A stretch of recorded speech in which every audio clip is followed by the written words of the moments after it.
दृश्य की शुरुआत कुछ तेज झलकियों से होती है, जिसमें रोमन वास्तुकला के महत्वपूर्ण स्थल दिखते हैं, जिनमें भव्य स्तंभ, मेहराब और खंडहर शामिल हैं, जो ऐतिहासिक भव्यता की भावना जगाते हैं।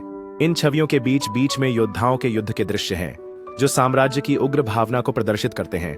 दृश्य झिलमिलाते सोने के सिक्कों में बदल जाते हैं, जो धन और शक्ति का प्रतीक है। इसके बाद प्राचीन रोम की कला और संस्कृति को दर्शाने वाली जटिल संगमरमर की मूर्तियों के क्लोजअप दिखाए जाते हैं। अनुक्रम गहरे रंग में बदलते हुए समाप्त होता है, जो एक तीव्र और नाटकीय माहौल बनाता है और कथा के लिए माहौल तैयार करता है। एक दृश्य प्राचीन मानचित्रों के दृश्य के साथ खुलता है, जो एक कागज पर फैलते हैं और रोमन साम्राज्य के विशाल क्षेत्रों को प्रदर्शित करते हैं। कैमरा रोम की सेनाओं की ओर स्थानांतरित होता है, जो अनुशासन में चलते हैं। उनकी हथियार धूप में चमकती हैं, शक्ति और अनुशासन की भावना पैदा करती है। जूलिया फेवर की एक छवि झिलमिलाती आग की रोशनी के सामने दिखाई देती है, जो शक्ति और महत्वाकांक्षा का प्रतीक है। वॉइस ओवर रोम के उदय का वर्णन करता है, उनकी आधारभूत संरचना, धन और कानून में उपलब्धियों पर जोर देता है। दृश्य सांस्कृतिक और समृद्धि वाली रोमन शहरों की भव्यता को दिखाने के लिए स्थानांतरित होता है, जबकि वॉइस ओवर उनकी सफलता के पीछे की व्यवस्था मूलक सोच पर विचार करता है। दृश्य का समापन वॉइस ओवर में एक नाटकीय विराम के साथ होता है, जो रोम के सामने आने वाली चुनौतियों की ओर संकेत करता है, जैसे ग्लेडिएटर्स की गूंज दूर के युद्ध भूमि में खो जाती है। दृश्य की शुरुआत सम्राटों के भव्य भोजन करते हुए दृश्यों से होती है, जहां सोने की प्लेटों और शराब से भरे प्यालों के साथ शानदार दावत दिखाई जाती है। सोने से भरे हुए अलंकृत बर्तन, जबकि जंजीरों में जकड़े गुलाम सम्राटों की सेवा कर रहे हैं। वातावरण हंसी और गिलासों की खनक से भरा हुआ है, जो बाहर सड़कों पर दंगों की अराजकता के विपरीत है, और दृश्य उस गहरी विसंगति को दर्शाते हैं जो नीरो और कैलिगुला जैसे सम्राटों की भव्य जीवन शैली और आम लोगों की पीड़ा के बीच है। सम्राटों को शुद्ध सोने से सजी हुई महलों में दिखाया गया है, जहां उनके आसपास की फव्वारें शराब से बह रही हैं, फिर भी उनके चेहरों पर एक गहरी बैठी हुई चिंता और आशंका प्रकट होती है।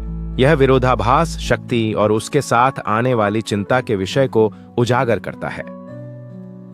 दृश्य रोम सम्राटों की विलासिता को दर्शाना जारी रखते हैं, उनके शानदार सजावटों से भरपूर भव्य आवासों को दिखाते हुए।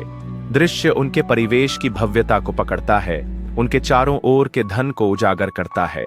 हालांकि ध्यान उनकी चिंतित अभिव्यक्तियों पर जाता है, उनकी शक्ति के मानसिक प्रभाव को प्रकट करते हुए।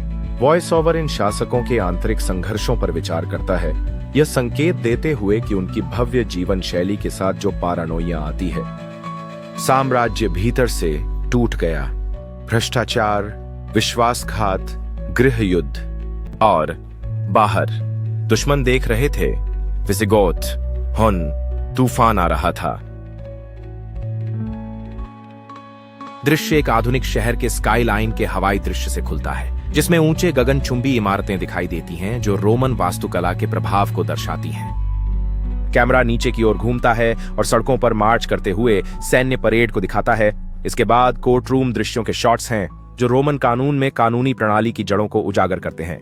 अंतिम शॉट्स में रोमन स्तंभों से सजी भव्य ऊंची इमारतें दिखाई देती हैं, जो आधुनिक समाज में रोमन डिजाइन की स्थायी विरासत को उजागर करती हैं। दृश्यों का परिवर्तन उन दृश्यमालाओं में होता है, जो विभिन्न साम्राज्यों की वास्तुकला में उनकी उपलब्धियों के माध्यम से समय के प्रवाह को दर्शाती हैं। कैमरा प्राचीन खंडहरों की भव्यता को आधुनिक संरचनाओं के साथ दिखाता है, सभ्यता के विकास को दर्शाते हुए। चित्रण इस विचार पर जोर देता है कि ऐतिहासिक साम्राज्यों की विरासत और उनके समकालीन समाज पर स्थायी प्रभाव होता है। तो खुद से पूछो, तुम कौन सा साम्राज्य बना रहे हो? क्या वह एक क्षण टिकेगा या सहस्राब्दी?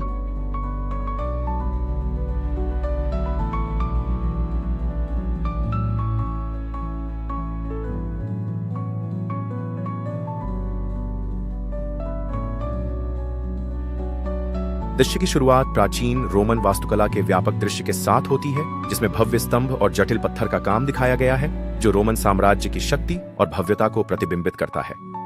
कैमरा एक व्यस्त फोरम पर घूमता है, जहां नागरिक विभिन्न गतिविधियों में संलग्न हैं, जिससे रोमन जीवन की जीवंतता पर जोर दिया जाता है। जैसे ही वॉइस ओवर बोलता है, दृश्य रोम के प्रसिद्ध प्रतीकों जैसे कोलोसियम और रोमन ईगल, जो शक्ति और विरासत का प्रतीक हैं, की ओर बदल जाते हैं। दृश्य एक साहसिक संगीतमय उबाल के साथ समाप्त होता है, जो एक सुनहरा लोगो की ओर ले जाता है, जो कार्य करने का आह्वान करता है।